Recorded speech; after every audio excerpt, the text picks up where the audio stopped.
ഇവിടുത്തെ വിഷയം എന്താ? ഈ സിനിമ ഇതിനകത്ത് കാണാൻ പറ്റില്ലെന്ന് പറഞ്ഞുള്ളൂ. എന്റെ മോനാണ് ശരിക്കും പറഞ്ഞത്.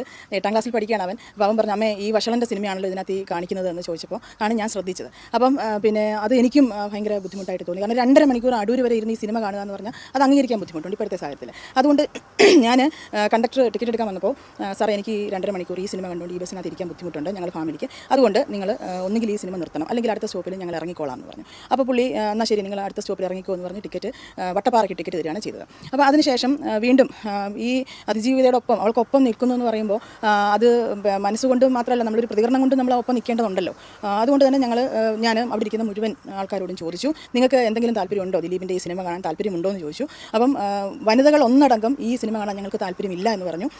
KSRTC ബസ്സിൽ ദിലീപിൻ്റെ പടം വെച്ചതിനെ കുറിച്ചിട്ട് യാത്രക്കാർ തമ്മിൽ സംഘർഷം. എന്തെന്നായാലും അവസാനം അത് ഓഫ് ചെയ്തു, പടം നിർത്തലാക്കി വെച്ചു.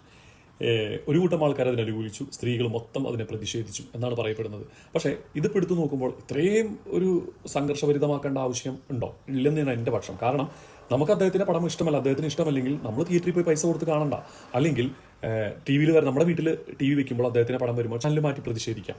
പബ്ലിക്കായിട്ടുള്ള ഒരു സ്ഥലത്ത് ഇപ്പോൾ KSRTC-യിലും അല്ലെങ്കിൽ പബ്ലിക് പ്ലാറ്റ്ഫോമിലൊക്കെ ഒരു മൂവി കാണുമ്പോൾ അവിടെ നിന്ന് പ്രതിഷേധിക്കുക എന്ന് പറഞ്ഞാൽ അത് വളരെ ചീപ്പായിട്ട് എനിക്ക് തോന്നി. കാരണം നമ്മുടെ ഇൻട്രസ്റ്റ് ആയിരിക്കില്ല. നമ്മൾ പലവരെയും അടിച്ച് താറടിക്കുമ്പോൾ അദ്ദേഹത്തെ പലരും സപ്പോർട്ട് ചെയ്യുന്ന കൂട്ടങ്ങളും ഉണ്ട്. അതാലോചിക്കണ്ടേ? നമ്മുടെ ഇഷ്ടങ്ങൾ നമ്മുടെ പൈസ കൊടുത്തിട്ട് നമ്മൾ പ്രതിഷേധിക്കുക, അല്ലെങ്കിൽ നമുക്ക് അവസരം നമ്മുടെ പേഴ്സണൽ സ്പേസിൽ നിന്നിട്ട് പ്രതികരിക്കുക. മറ്റുള്ളവരുടെ ഇഷ്ടത്തിലും അധികാരത്തിൽ കയറി പ്രതികരിക്കുന്നതോട് എനിക്ക് താല്പര്യമില്ല. ഞാൻ എൻ്റെ കാഴ്ചപ്പാടാണ് പറഞ്ഞത്. പക്ഷേ എന്തായാലും ആ ചേച്ചിയുടെ പ്രതികരണ മനോഭാവം പൊളിച്ചടക്കി. അതിന് സമ്മതിച്ചേ പറ്റുള്ളൂ. കാരണം പുള്ളിക്കാരി പറയുന്നത് അവൾക്കൊപ്പം എന്ന് പറയുന്നിടത്ത് തന്നെ വെറുതെ പറഞ്ഞിട്ട് കാര്യമില്ലല്ലോ പ്രതിഷേധിക്കണ്ടേ എന്ന്.